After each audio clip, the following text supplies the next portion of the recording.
learning all there is to know about San Diego and microclimate of San Diego. Hi, my name is Roxanne Govari with Pemberley Realty in San Diego, along with my partner Santiago Guerin. How's it Hello, going, Santi?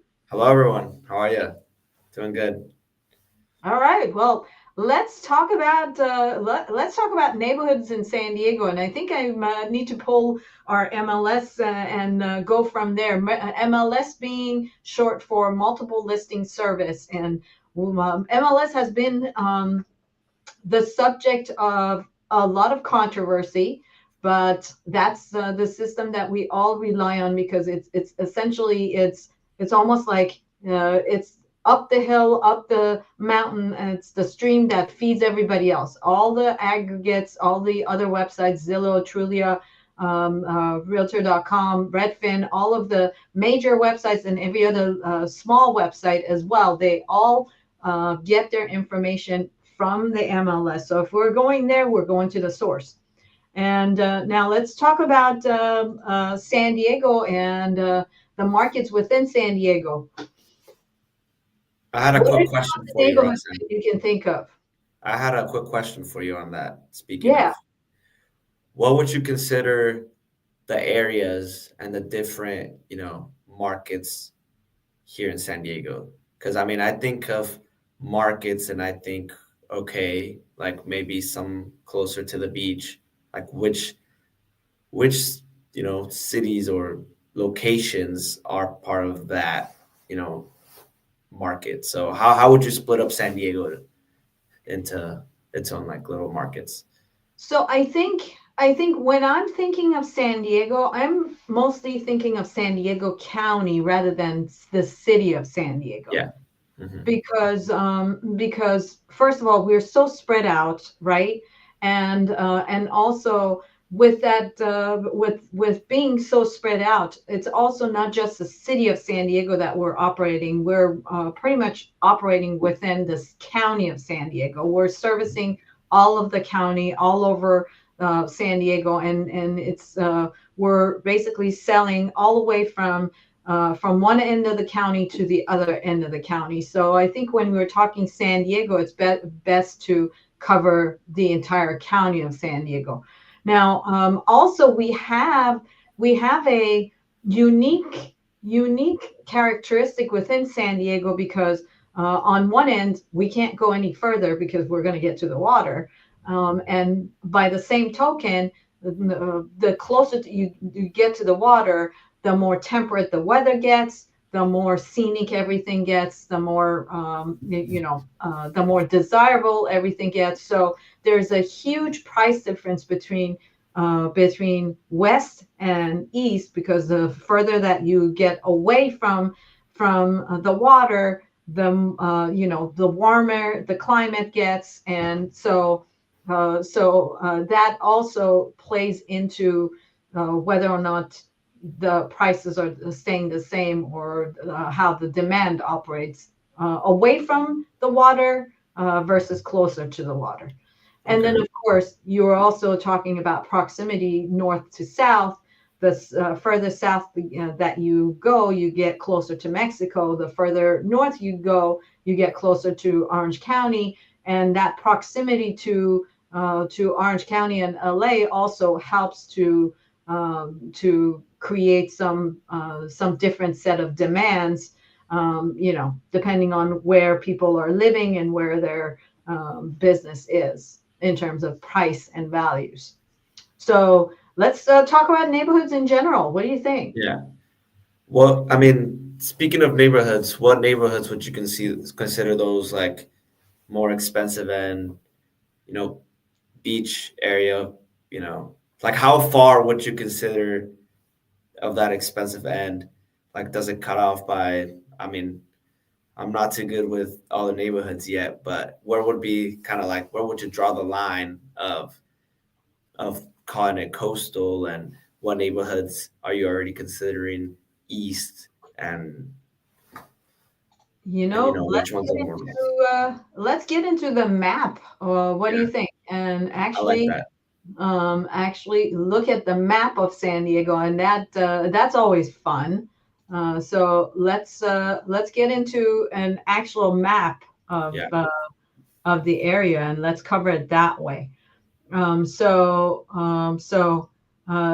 is the border. There's the border. There's Mexico down to the south, and there is basically Otay Mesa, which is right to the north of Yeah. Tijuana. And so the county of San Diego. That's the basically the border south county of San Diego, and let's take that all the way up north to right about I would say right around here, and that would be the border of San Diego County, and so we have Mexico to the south, we have Orange County to the north, and then we have Riverside to the east, right? Hmm.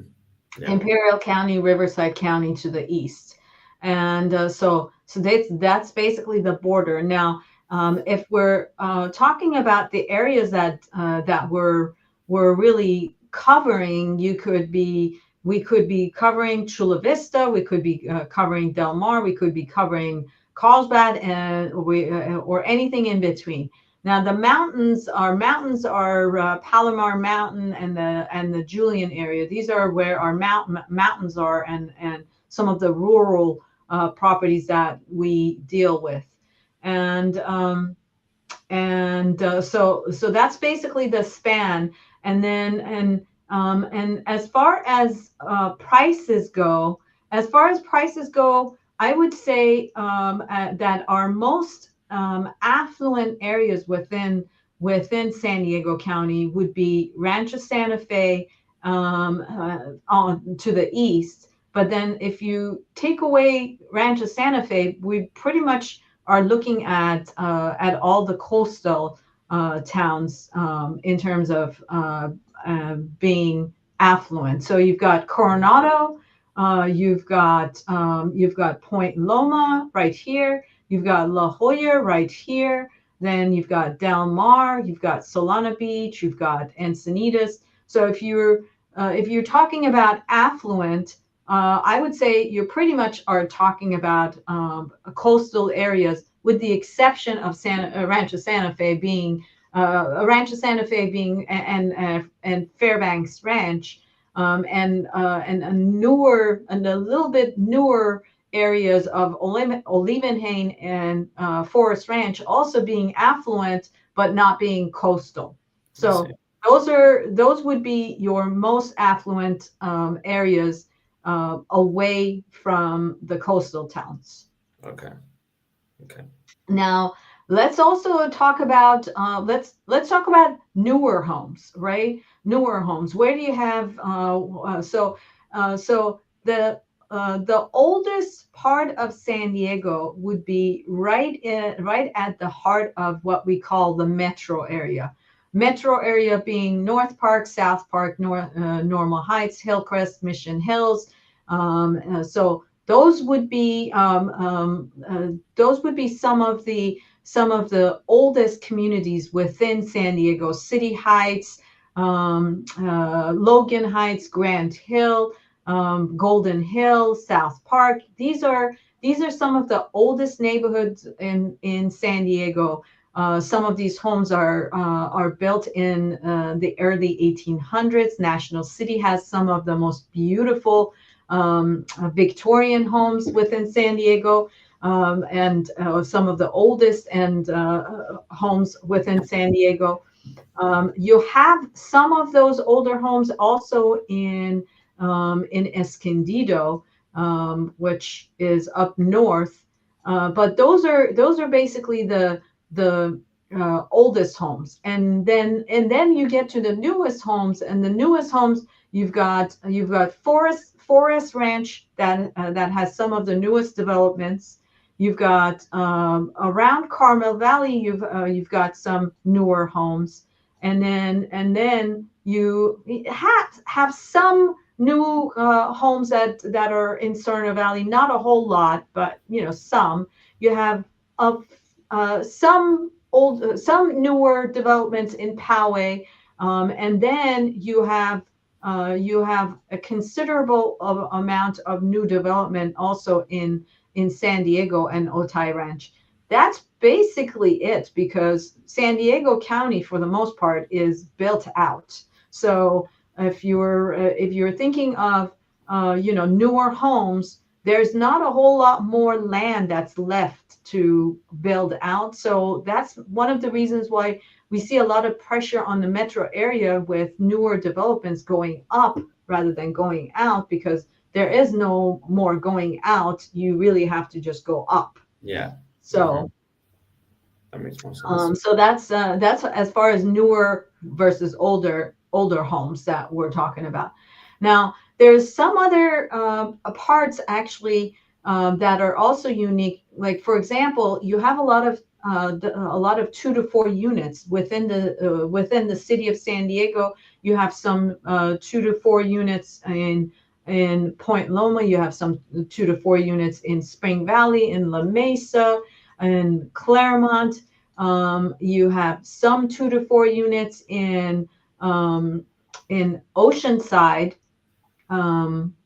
right up here, and Vista San Marcos, very few, but you still get some 2 to 4 units. The advantage of 2 to 4 units is that they are more affordable. So if you're if you're buying a house, for average single family home in San Diego is around $1 million, you can get like a duplex for 1.2, which then that means that the average home in the units is about 600,000, which is a lot more affordable.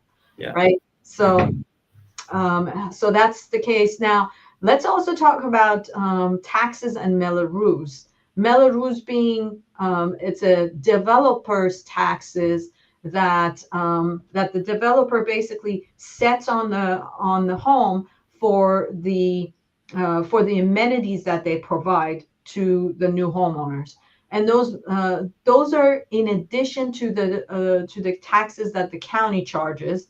And so a lot of the new developments have not only property taxes, but they also have Mello-Roos, like Chula Vista. A lot of areas in Chula Vista have Mello-Roos. A lot of areas in Santee that also have some new development have Mello-Roos. Forest Ranch, the new developments also have Mello-Roos. And how much does the Mello-Roos usually? Can you give us kind of like a ballpark price on how much the Mello-Roos will cost? Yeah, will cost you. Yeah. Well, let's go to Chula Vista and see what they look like. How about that? Okay. Yeah, I like that idea. Okay.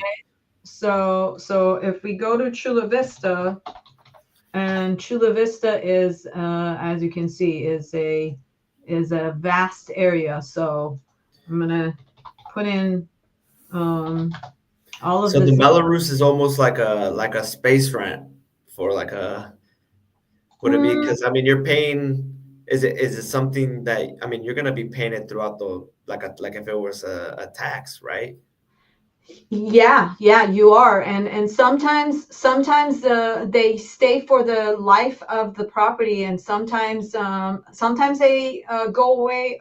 Depending on what the developer has set on the place. Sometimes they go away in 10 years, sometimes in 15 years, sometimes in 20 years, and sometimes they stay with the life of the property. So they're project specific. So when the buyer buys, they have to look into the Mello-Roos and see how much they are. Most people don't even realize that they're paying Mello-Roos. I've had a few clients that we've worked with that they did not realize that they were paying Mello-Roos. They thought that they thought it was just the taxes that they were paying, but they're actually separate from property taxes. They're an additional cost than the actual property tax. So and how can the developers do that? Like charge for?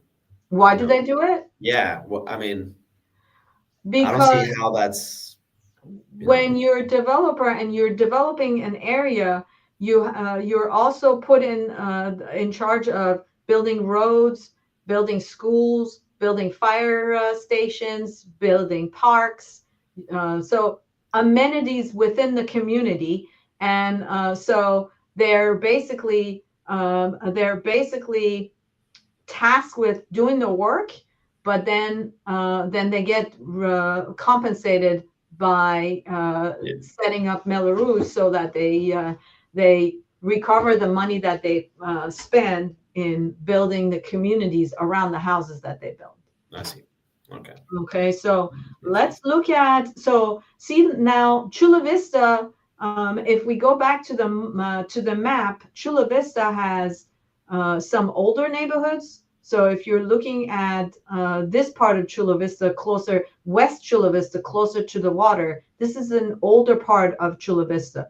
The further that you go east, you get into the newer parts of Chula Vista. Yeah. So if we're looking at what's out there, you can see 1970. This one is built in 1970, and I have to make sure that I pull out the manufactured homes because that kind of skews our views a little bit, because manufactured homes are not really a lot of the times they're not on owned land, they're on leased land, so they're skewing our conversation a little bit. So I'm going to go into basically condos and single family homes, condos, townhomes, single family homes, because that's more relevant to our conversation. And so for example, this one was built in 1976. So if you look at this, see there is an HOA fee, but there's no Melrose because back in those days they either weren't charging Melrose, or if there was Melrose, they've been paid off. So that was a 1965 build. Let's look at 1985 build, and so you see you have a homeowner's fee, but no Melrose. So now let's go and look at something newer. Let's look at this one at 2001. Okay, so this one also does not have Melrose, and it doesn't have an HOA fee either because it's a single family home. So now let's go into something even newer than that. Okay, so let's go find something. There's a 2018 right there. How about 2014? Let's look at this one, 2014.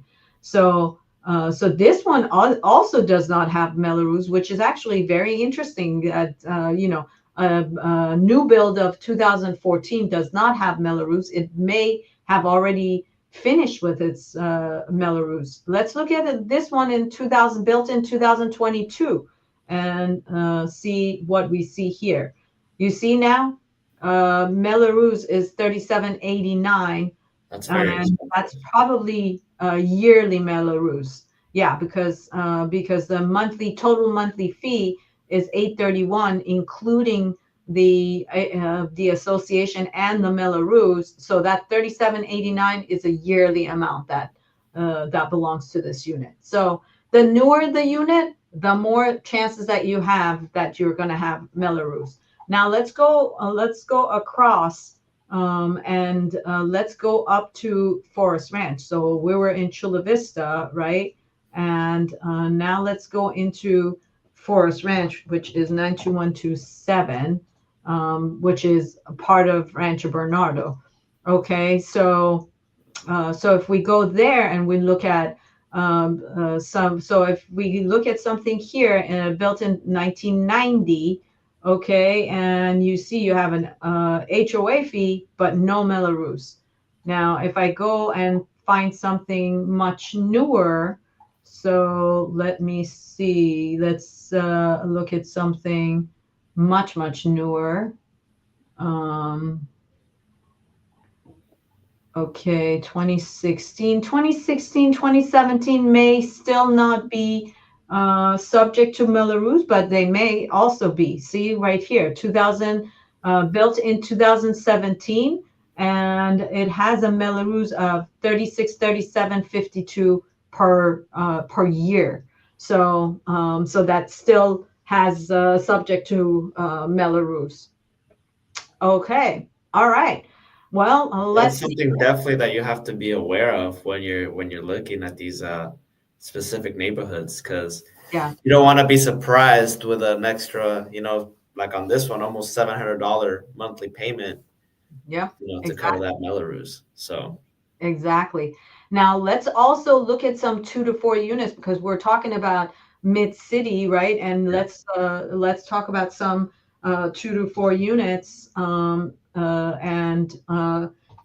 again, 2 to 4 units are a product of basically metro area of San Diego and some parts of La Mesa, Lemon Grove, and then beaches also have some 2 to 4 units as well. So we'll look at some of those and see what you get in those areas. So, for example, see right here, you're getting a 2 to 4 unit, and of course, almost always you're getting something that is older because that's just the period when these 2 to 4 units were built were, I would say, 1920s to 1950s. So here you have a 2 bedroom, 1 bath, and a 1 bedroom, 1 bath. And if you think about it, the unit price, if the total price is 700,000, you're talking about each unit being worth about $350,000 per unit.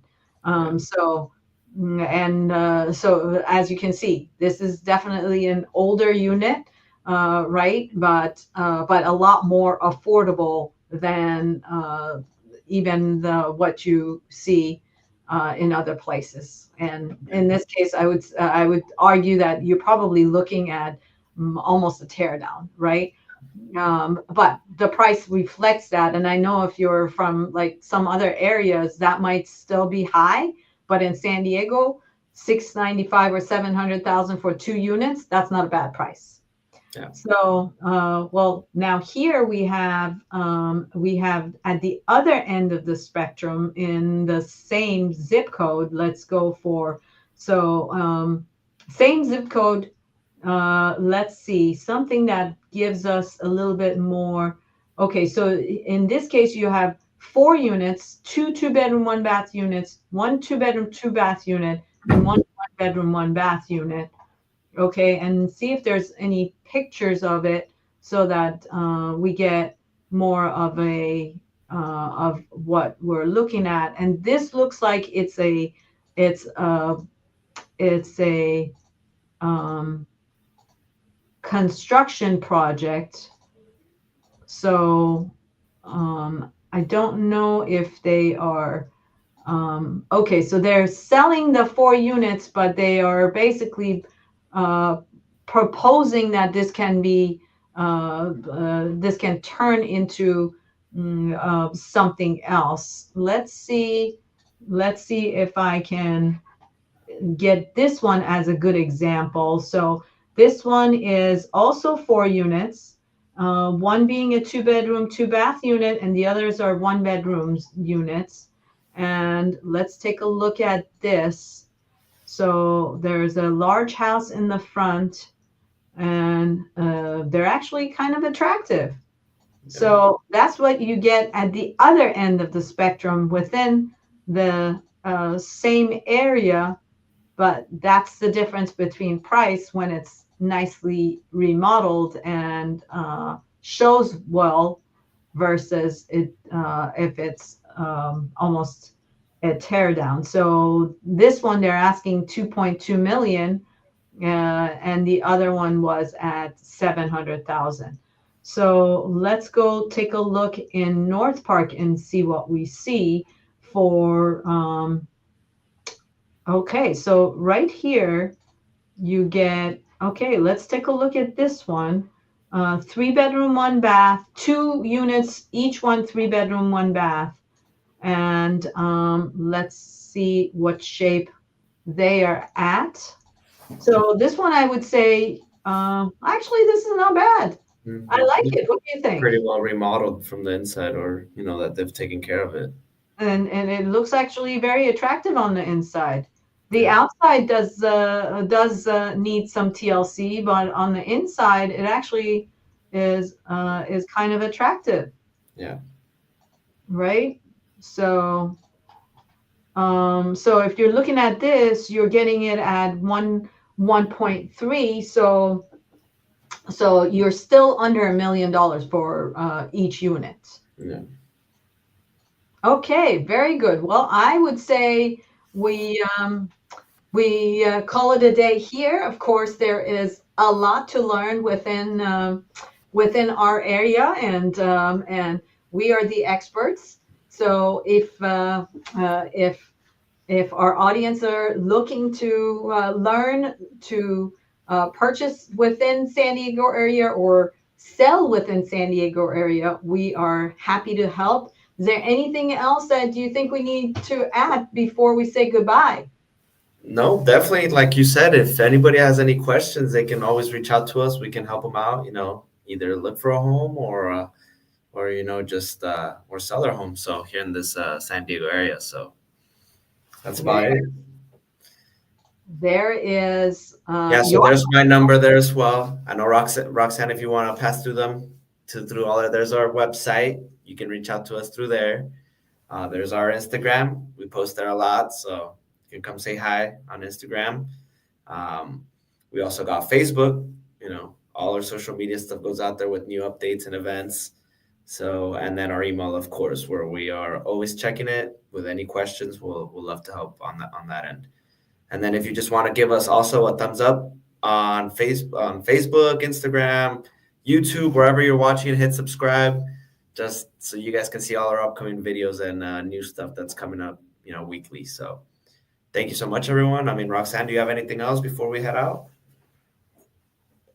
Remember that we are selling real estate all over the country. So if you're thinking of buying, selling, doing property management, we are there to help. So reach out to us, let us know how we can help, and we're happy to be your advisors. All right, everyone. Thank you. Have a great day.